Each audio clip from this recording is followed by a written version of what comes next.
Okay, we're back. I'm Matt McGarry, and I'm here with Ryan Carr. How are you doing, Ryan? I'm good. How's it going? How's the week been? It's been good. It's been busy. We launched a new offer. I've got another product launch, open and close style enrollment thing going on next week. So I've been crazy busy.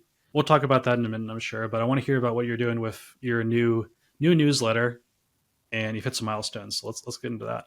Yeah, no, we were talking last time around just about like the little challenge that we had set up where it's like, can we hit 1,000 organic subscribers in 30 days?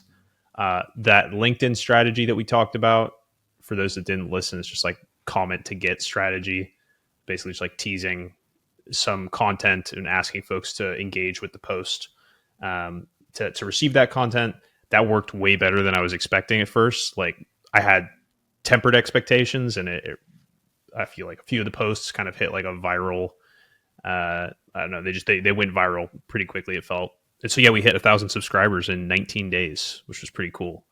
And we're still growing, not just off of those last posts, but we're still posting once a week there.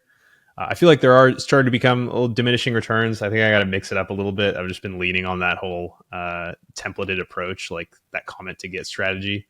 But yeah, we crushed that challenge. So I was super excited about that. That's huge. Congrats on that. This is for Mood Board, by the way, for people who don't remember. Yes. There'll be a link below. We talked about it twice. I think that put a link in the last podcast, or the one that we just published, the last one that people will see. But that's cool. And the topics like how to use basically vibe marketing workflows, how to use AI to be a better marketer, make more Yeah, creative. exactly. Really cool. And you have a take on it that's like different than most people, where it's like very practical, very deep. And I really like it. I've enjoyed reading it. I also like everybody wants to like write about AI, and then they just write about whatever the latest hot thing is, because like Google's new model, OpenAI's new updates. Like no one really cares about that. It's just like, how can I use these tools in a simple way to apply them to my work? And I like that you're focusing on that stuff and not all the noise that's out there. Yeah, I appreciate that, man. Yeah. No, I mean, I think the goal with it is just to make it as like useful and actionable as possible. And I think something that you do really well, something that some of the best like media operators I know, something that they all do really well and they all have in common is the content that they create, they can go back and refer to, right? Or send to people as a useful. So, you write something once, it goes out to your entire list, but then the published version of all that content is still hyper useful to somebody in the future where you can say, hey, I actually wrote about this. I have an entire guide on how to execute on something like this. I think that's a cool framework to follow when creating content. It doesn't necessarily have to be everything that you create does something like that. But I think if the majority of the stuff that you're creating can be referred back to, you're like investing in the future as well, in addition to just sending to the list that you have right now. Yeah, you're building like a lattice work of useful information that really makes you like a go-to resource over time, where I Yeah. can go to Moodboard and I can find all these different guides for all these different things. Same thing with my newsletter, newsletteroperator.com. Like if you want to learn sponsorships or Facebook ads, like there's something there. And we get a lot of website traffic from people just using that as a resource. They just go to it directly or have a bookmark and they just refer back to the content a lot. And then I, of course, when I'm talking about something like that I've covered before, I of course link back to it. Yeah. And I think, I've found myself, I'll remember something that you guys published on Newsletter Operator, and I'll go to Google and just Google Newsletter Operator and then the subject of the thing that I'm thinking about. And I'm sure there are a lot of other folks that do that. So yeah, when you have an archive of content that you're building over time, that's useful and kind of evergreen. I think that yeah, it's nothing but good. So yeah, I do that an embarrassing amount of times for myself. yeah, There's, there's actually a guy, he runs a company called Mega Hit, and he built a website that just does a Google site search for my website. So the website's newsletterquestions.com. And if you just type a question there, it just site search newsletteroperator.com and then whatever your question was.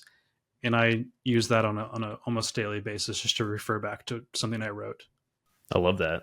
How long have you been publishing that for? Like, probably it's been a while now. 120 something weeks. Yeah, like Wow. January of 2023 was the first issue. So it really is a snowball. That's the thing about media. It's a snowball business. It's not Hmm. a linear thing. And it's like if you want to gain traction in any channel, whether it's a newsletter or a podcast or something else, you got to do it for at least a year consistently. Yeah, Hmm. 127 weeks every week. Wow. Yeah. And that's just a vast library of content. So, I want to get back to how you got to 1K and like how what you're going to do now. But just on that topic, I feel like a lot of people would resonate with this too. I need to make like the AI tool of me in my content. I just need to go ahead and like find a way to do it and execute on it, whether that's making a custom GPT or using. Have you seen Delphi? I think that's the new tool. no, I haven't actually. That one's become popular where a lot of people like Tyler Dink has made a Delphi model and it's trained on like his newsletter and Beehive's blog and Help Center. And you can essentially ask Tyler Dink a question and get an answer from his AI. I love that. So That's I really want to smart. do that, whether it's with that tool or something else, just on all of my course content, podcast transcripts, newsletter, social post. I think that could be super cool. I'm not going to give that away for free. It's going to be for our clients and customers, but that's been on my to-do list for a week or two, and I just need to make it happen.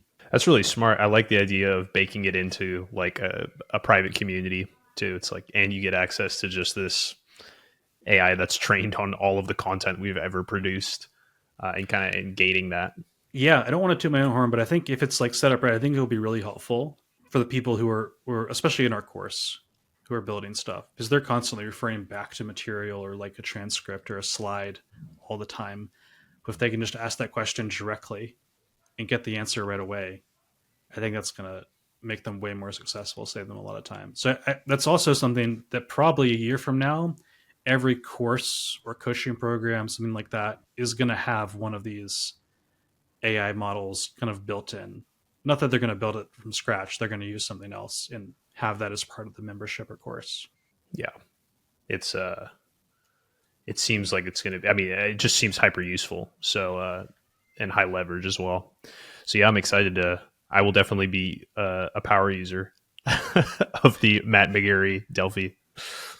Me too, for because I don't remember anything I say. It just comes out and it's gone. Um, so you got to 1K using the Yeah. comment to get strategy on LinkedIn. People can just go to your LinkedIn writing card and just see that. So we don't need to explain all that. No, it's the What are you last going to five do now? posts. Yeah. I think as I'm starting to see a little bit of diminishing returns from it, I still think I'll do it once a week. I want to start posting additional content on LinkedIn because I've basically, whenever I've gone all in or told myself I'm going all in on a channel, I tend to overcommit myself and say like, okay, I'm going to post 4 times a week. I try to go from like 0 to 4 times a week. So this time around, I was just like, okay, I'll go once a week. I'll do this comment to drive folks to the newsletter. And now I feel like I've got a good grip on that. I feel, more comfortable in my own skin publishing on a channel like that. So I think I'll increase the cadence there. But then I think the other channel that uh, we've talked about it's no surprise I don't think, but YouTube and just focusing on YouTube and driving kind of organic traffic that way as well. And it's not just for the newsletter. I see it as like the YouTube and newsletter working in tandem to build an audience and a media brand around Moodboard, and that's and then through that start driving offers that are related to kind of the content there. So yeah, I'm excited about it. It's fun. This is something that we've done for other companies and other people so often. It's fun being able to kind of flex my own aesthetic taste in building a brand like this, and also just get comfortable publishing for myself because it's like we've got a lot of reps publishing for other people and nailing people's voice and but really kind of figuring out my own take on all of this stuff that I'm very curious about and very interested in. That's been fun. That's been a fun exercise. It is really fun. I'm kind of removed from that now because because I did. I had a similar experience where it was like all client work up until really January of 23, and then I got to do that same process, and that was a really fun year. That entire year was awesome, and even though the numbers were small at first, it was just a whole new experience. Like, oh, a post got 5,000 views, or I have 3,000 subscribers. Like, it's a lot of fun to do, and I was student, and that drove clients to the agency, which was also fun as well. So, building a media company is exciting, and that's what like people in our course I need to empathize a little bit more because like they get their first 100 or 500 subscribers or they made their first dollar online and they're stoked and I'm stoked for them too. But like I think some people like me don't realize how big a deal that is just to get your first 100 subscribers to make the first dollar online where you didn't have to do work for a boss to earn that money. It's really important, and newsletters are a great way to start doing that. Totally. Just media is just leverage to scale anything like that. Yeah. And that's the exciting part because it's like, okay, you made $1 this way, but like that doesn't stop. Like the work it took to make $1 send one newsletter, for 100 subscribers is the same it's going to take when you have 1 million subscribers. So it can scale up, like we mentioned earlier in this Mhm. podcast, which is the really exciting part. Like when you get your first 10 agency clients and you're making 10 20K a month, which we've done before, that's an awesome feeling. But then you're like, oh shit, I can't get 10 more without hiring, Mhm. 3 4 5 people. It's just kind of a different type of feeling of success. Yeah. There's levels to all of it. And the fun part is the progression, right? Like it felt like it's fun 'cause, again, like we've managed growth campaigns. We both have for newsletters that have million plus subscribers, right? But getting your first 1,000 subscribers on a new property or a new publication, it's still just as exciting. And it was fun to do it organically too, and then try and I don't know, just kind of like have a challenge aspect to it. But yeah, so first 1,000, we're at like 1,100 right now.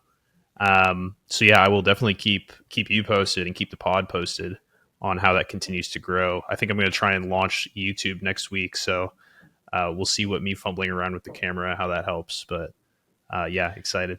I'm excited for you. My kind of unsolicited advice on that is keep doing like, so basically you're writing one newsletter a week and that's going to become a lead magnet. So you're still going to do the one comment to get posts per week, right? That's the Yes. plan. So definitely keep doing that because that's working. You're going to do more LinkedIn posts because that's kind of obvious because that channel is working, but there'll be more, value based posts than lead magnet style posts, which is a good idea. I don't know if you need LinkedIn or YouTube rather to be successful right now, even though in the long run it's awesome for a lot of reasons, I'm sure. Mm-hmm. Because I just think there's so much opportunity on LinkedIn. I don't know what your long term goals are. We didn't talk about that yet, but there's just so much audience to be had there. Newsletter subscribers, revenue. You could still do video, but maybe you post that video to LinkedIn. It doesn't have to be a 10-minute video. Um, I don't know, but it's just like if when you open up the bag of worms that is YouTube or any other channel, now you're committing to however many, let's say 3 6 12 hours per week for a year to actually be successful. Yeah. And maybe there's more ROI just doubling down on LinkedIn. And this could apply to anybody, but that's just what I see a lot. Yeah. No, it's a good point. I think for me, a long term goal that I have is actually growing a YouTube channel. Like it's something that I've always wanted to try. And as someone who consumes a lot of YouTube content, like educational, professional, or otherwise, um, yeah, it's more of like I don't know, like a fun personal goal as much as it is a business goal. Um, but yes, I totally agree. I think I see the danger in overcommitting because I've been there many times before. The way that I think about the YouTube stuff is I'm already producing kind of like these long 14, like very in-depth step by step, like 1,500 word guides. I think for the YouTube, I would probably just do a loom of me running through not the actual like content in the newsletter, but the content of the guide, basically just like using that almost as a script for the video. And we'll see how that does. But and I know there are different formats to test and stuff like that, but I figure I'll just dip my toes in the water and see how it goes. I think the biggest challenge for me will be, or the I guess the blocker will be kind of getting an initial editor to manage the process. But we know folks that do that, so I'll definitely do some testing. Yeah, it's I'm excited to see it. It is tough though. The production process is the shitty one where it's like I got to figure out my thumbnail, Yeah, my editing. It's not exciting. Yeah, maybe we'll talk about YouTube later after we've kind of figured it out a little bit more. Like had some wins and some fails too, totally. because I'm trying to figure it out as well. The challenge is like I don't know what format works, and I think that's it, a feeling of insecurity, right? Where it's like with my newsletter, I know like when I publish this type of content, people like it, it gets a good response, leads to more revenue and subscribers. I know that with LinkedIn pretty well too. But when it comes to YouTube, like I just don't know what format is going to produce results. And so the process of figuring out that format or that angle is exciting but also frustrating because it's like once you get that angle, you can just go over and over it again. And I don't want to get too into it because I don't think it's super exciting for the listener, but that's where I'm at now. Yeah. No, I think we'll both be running experiments individually and together over the next, few weeks, month or so. So we can bring back learnings once we've done that. My only learning so far is just like the headline. Obviously, the thumbnail matters, but like the headline and idea is just so important, and it has to be almost embarrassing about how clickbaity it is. Like you gotta be used to shame or something. It's like Yeah. we published a video today. It's like newsletters are dead. Okay, it's obviously clickbait. Even and obviously the video was explained why that was clickbait and all this stuff. Like, okay, that was our best performing video out of the past 10 videos that we did. Um, and then the other ones are like how to build a $10,000 per month newsletter step by step. Not clickbait, but strong headline, I would say. Yeah. And we talked with Ryan Hashimi, right? Like he's like that comes first. The idea and the headline comes first before you even do the video, and that's Hmm. a tough workflow to like not only comprehend but put into practice on a daily basis. Yeah, it's an entirely different way of approaching content. But um, yeah, I like you just got to play the game, right? It's like newsletters are dead. It's like obviously like yeah, you just leaning into the game of it, the clickbait of it. But Yeah, yeah, you go look at like what are some like big YouTube podcasts like Stephen Bartlett, Diary of a CEO. Like his headlines are crazy, and I mean that in a good way, yeah, but like they're pretty wild. yeah, As well as the copy that's in the thumbnail. I kind of consider that as part as the headline or the title. Um, Even my first million, like they've gotten pretty wacky over the years, but it's working, and we're going to be going down that too, and hopefully the content will provide some context on all that. man, I'm excited to come up with the worst, cringiest, clickbaity headlines for future pod videos. So keep an eye out for that, everybody. Absolutely. Okay, what other topics should we cover? Should I get into one of mine? Yeah, let's do it. I know. I think this first one you got here is pretty juicy. Yeah. So how? Yes, we got to get into clickbait. How I made 120K in 1 or 2 weeks with a Google Doc. That's the topic. That sounds really sexy, but it's not actually that exciting.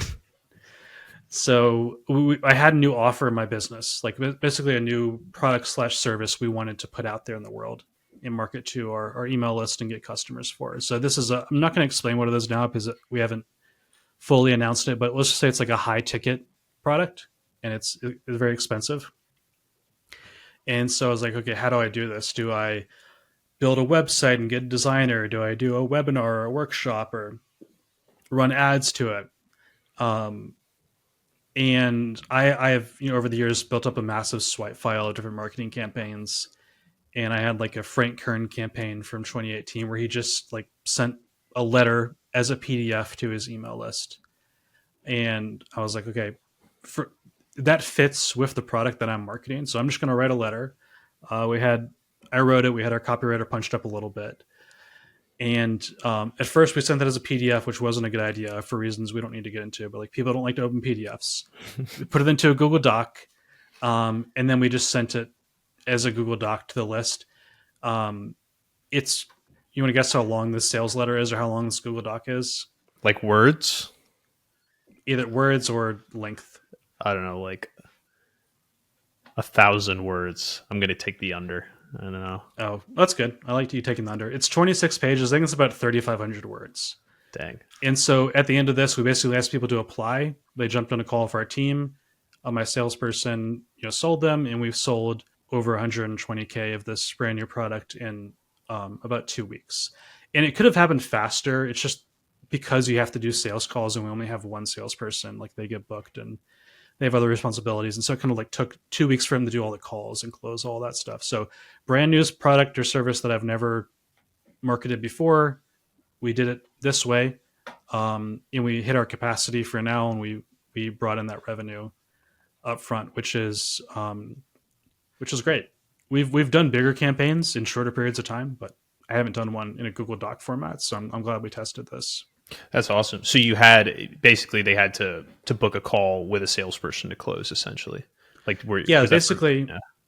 Yeah, exactly. So I can just describe it. So you click the email. Actually, I'll start with the marketing email because I tried something that I am going to do way more of, which is just super short marketing emails.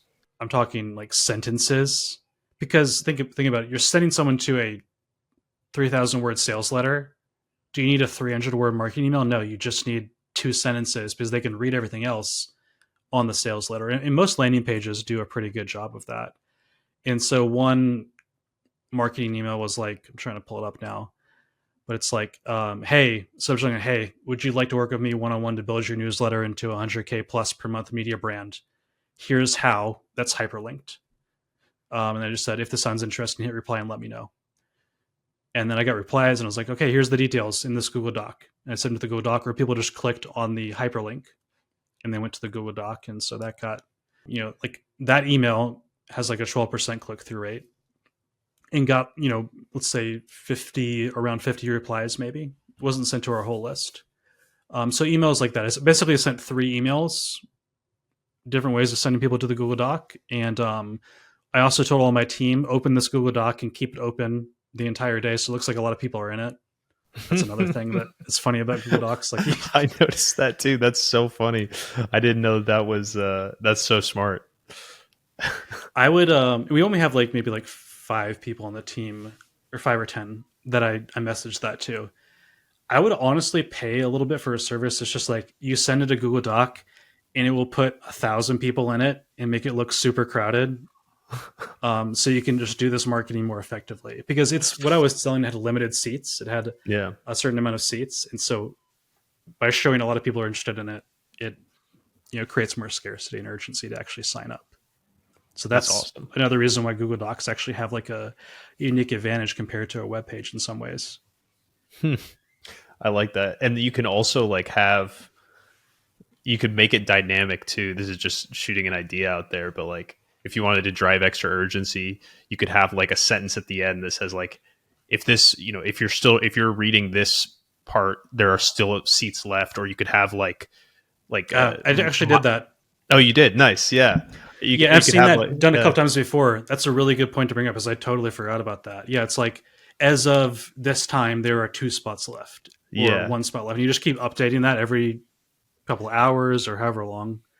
Have like milestones, like with the strike through. You know what I mean? So it's like we have like X seats left, like that crossed out. Then like, basically because a Google Doc is so easily edited, you could have it look very like a real time count of how many seats are left. Absolutely. Yeah, everyone, if you're doing this, you should definitely do that as well. Get a lot of people in it, and have some type of regular updating to it. And really, the only reason you would do a Google Doc marketing is if you have some type of thing where there's limited spots, or you're doing a price increase. Like for every 5 purchases, the price goes up, and so you would do those edits inside the Google Doc. But yeah, so that's the marketing email. Then there's the Google Doc, and then there's just a link to a Typeform to apply. If they're qualified, it automatically redirects them to a booking page where they book a call. They submit a deposit at the end of that call to secure their seat. Then we send them all the details, like contract, that stuff, and they pay the full fee, and then they work with us. And so that's basically the funnel, and it worked well. We won't do it forever. We're going to move to a landing page and all that stuff, but it was a great start. Nice. I love it. It's like quick and dirty, and I love to hear that the sales letter, like a long form sales letter still converts that well with the modern person's attention span. That's pretty cool. Like still Yeah, works. people who purchased, everybody who purchased said they read it. Nice. And obviously, I think that's where a lot of people are like, oh, but I don't want to write 3,000 words. Well, I don't know. If you wanted someone to just send you tens of thousands of dollars without ever talking to you, you kind of have to have something like this in place. And so it's like either write a really good letter, or you got to do like a live webinar, or you got to do a sales call yourself. And so I just prefer to write a good letter because I built up that skill over the years. It doesn't have to be 3,000 words, but I think anywhere from like 1 to 2,000 is probably needed. I mean, it's such a good skill to have. It's such a good skill to practice too, because you're really just practicing like persuasion, and it's like marketing at its basis level is just like writing a long letter, persuading somebody, and telling them all the reasons, describing the offer, telling them all the reasons why you believe it's worth what it is. I think you turned me on to Ben Settle. Where is that you? Yeah. Yeah, Ben He's like Settle. the original email marketing guy Yeah, and he's long great. before our time. Yeah, and I would say, I mean, I'm subscribed to his list. He still sends daily emails, which is insane. But yeah, I would highly recommend folks that are interested in copywriting go check out Ben Settle. Yeah, Matt, you turned me on to him, and you read his product pages, and they're just long sales letters, but they're so effective and they're so good. Like, I mean, he could literally sell you a book, and he does. He sells books for like books about copywriting and about his process. He sells them for like $600, like $800, like physical books. And if you went on Amazon, you went on an Amazon product page and you saw somebody's, unless you knew a lot about the book, or it was some like you knew that it was super rare off the bat. But just in most cases, if you went to an Amazon product page and somebody was selling a physical book for $600, most people are not going to buy that. But this guy's such a skilled copywriter that you read the sales letter for a book, and by the end of it, you're like, honestly, I might pay like $600 to $800 to buy this book right now. And it's I don't know, just really, really good at what he does, and just points to how important a skill it is for marketers, especially. Yeah, with copywriting, what you can do is you do the impossible, where you can sell expensive air. Mm-hmm. Without copywriting, you just have no chance at ever selling a $600 book. So that's why I've focused so much on it. And maybe we'll have a whole episode about copywriting later. Maybe if you like that, post a comment below. We'll do a whole copywriting episode because me and Ryan have a deep passion in it. Yeah, we could definitely nerd out. Maybe some, not book reviews, but like, okay, here's like the top books, and here's like what we learned from each of them. Here's how we're applying it, something like that. Maybe I could share one more sales funnel that's a little bit even simpler, but also still very effective. Let's hear it. So you're not ready to go do the whole Google Doc thing yet. I don't know why people don't do this as much as they should, but every single time I've done it or I've worked with someone and recommended it, it just always crushes it. It's also not heavily utilized. So like everybody has a webinar or a VSL, but like not everybody does this. And it's also very good for beginners. So if you've never done something more advanced like a webinar before, you could still use this funnel. And so this is what I'm calling like a paid coaching call to an upsell. One of the simplest call to actions is like, hey, are you struggling with this thing? Here's my link to book a call where I can help you do XYZ to solve it. And you just go to a Calendly page. And so you could send someone to like just a free coaching call, but even if you have a small audience, your time can go pretty quick with something like that. What I recommend doing is, sell between 30 to 45 minutes of your time, pick one, whatever you need, and sell it for like a reasonable price. You're not trying to maximize the revenue on the paid coaching call or consulting call, but you're not doing it for free. So let's say $100 for 30 minutes, $200 for 45 minutes, something like that, where it's like it's still approachable. You can still get a lot of calls booked, but that's not going to be your moneymaker, right?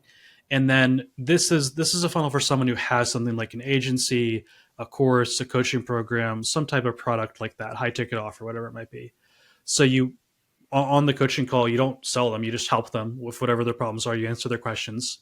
And then at the end, maybe you say, hey, can we go 5 minutes over? Because I see that you have these 3 problems and we didn't get to cover these on the call. I have a product or service that helps with that. Can I tell you about it? And then you just tell them about it for 2 to 5 minutes. And then you say, if you would like to work with me or purchase this, we can take the $200 that you invested into this coaching call and apply it towards that. Just use code, C200 for $200 off. And then you will have a very high conversion rate to the course, the coaching program, the agency from those paid coaching calls. And it just always works. I'm talking like 50, 60% of your paid coaching calls, people who have paid for your time will buy whatever you have afterwards, as long as you didn't totally flop on the actual call itself. And that's it. It's like not going to change your life, but very powerful. I love it. Yeah, I think having having that coaching call be paid is awesome. I would also say, like, when I was first starting with like just like an agency in general, and I think this is the first point you made, Matt, is like treating sales calls too, or I would treat sales calls like coaching calls essentially. And I saw a lot of success with that. And I think, yeah, I think as your reputation and as the business grows, you should definitely charge for those. Um, but like, I would basically approach it and say like, hey, like, what can I help? What can I help with? And basically have like a 20-minute coaching call. And then the last 10 minutes were, oh, and then here's what we do, by the way. You know what I mean? Here's how we can help. So yeah, I think and the reason I think why that works so well is because, yeah, you're demonstrating expertise, you're building that trust up front, you're giving away some value. Or in the paid coaching call, you're demonstrating that expertise and you're delivering on the value that you promised. And then it's like, hey, and if you want to take this next step, this is the service that we have, or this is a course or a community that we offer. So yeah, I think it just, for all of those reasons, it works really well. Yeah, and you get the discount, so you get to apply the $200, whatever you paid, towards that. So that's a wash. And one of the key things is just like, this is another copywriting thing. Robert Cialdini, the principle of commitment and consistency. So if someone already committed to a call with you by paying you $200, they're way more likely to commit to whatever else you ask them to do.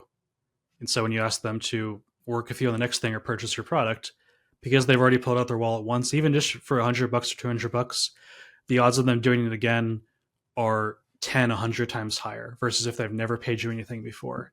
That's also why Tripwire offers are so powerful, selling, a $7, $19 product and then upselling someone to a $1,000 product.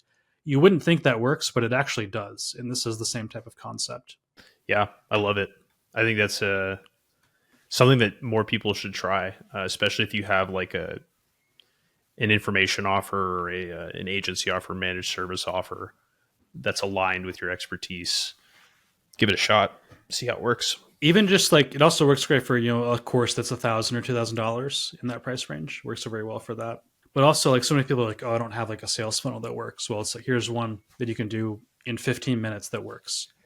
It's very easy for anyone to do. Like, you just use Calendly and you connect that to your Stripe account or your PayPal account, and you're up and running in like 10 minutes. What's one final thing we should cover? Any topic that you got?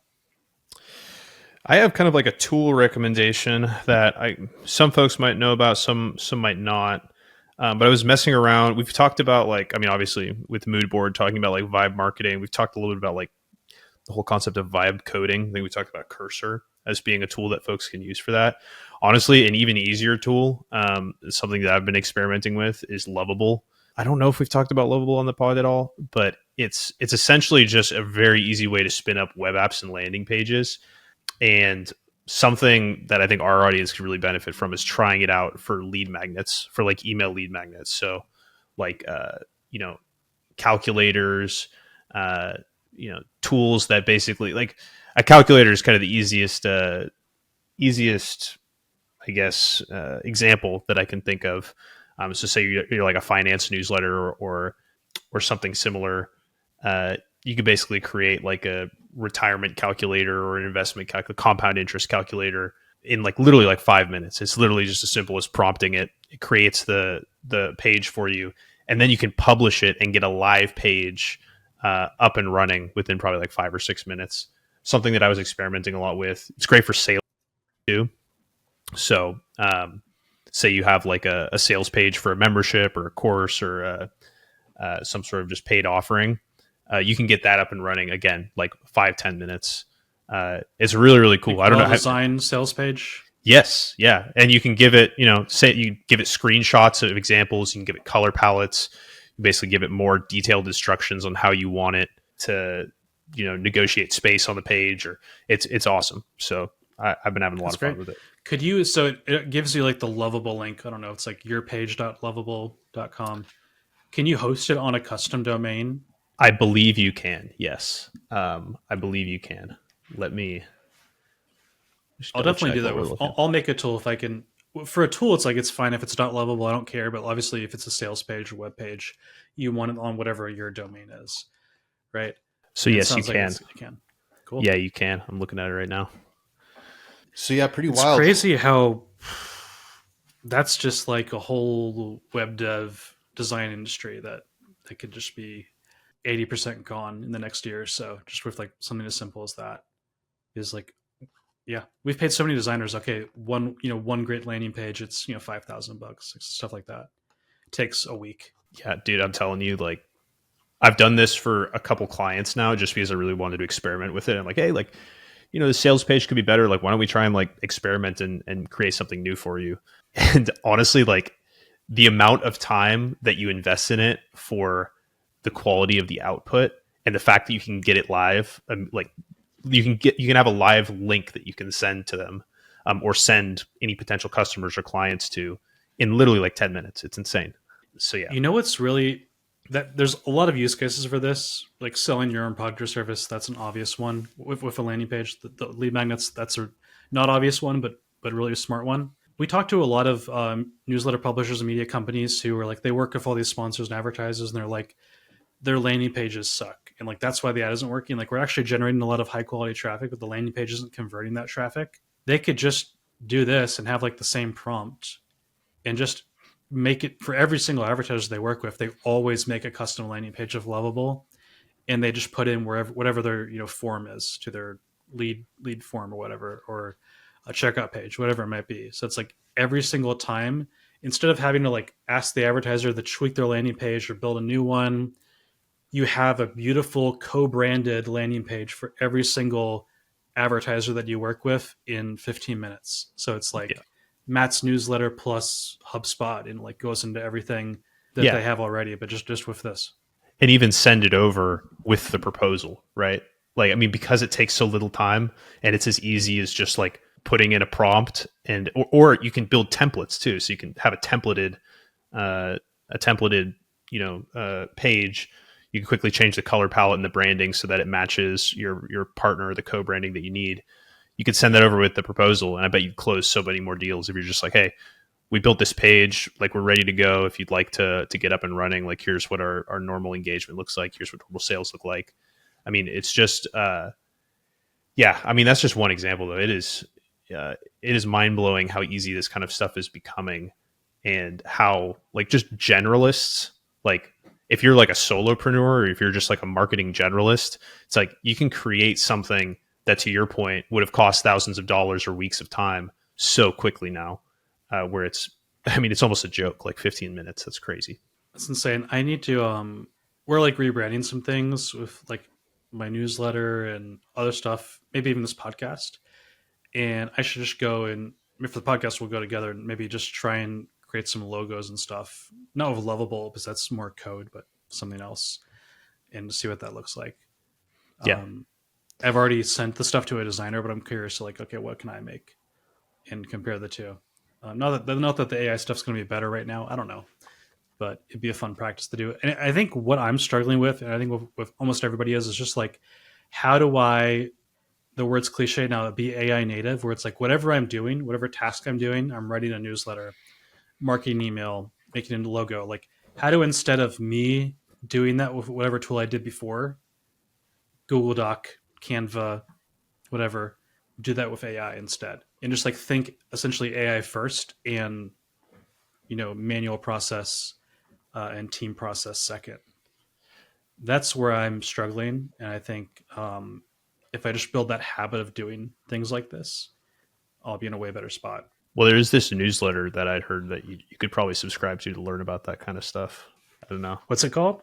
I can share the link in the description below, but We'll share below. It's still moodboard.beehive.com. We gotta yeah, get I know. that.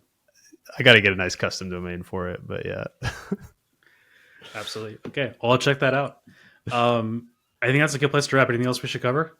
No, nothing for me, but looking forward to next week. Awesome. Okay. If you're new here, subscribe to the podcast, subscribe to the YouTube channel, and we'll talk soon.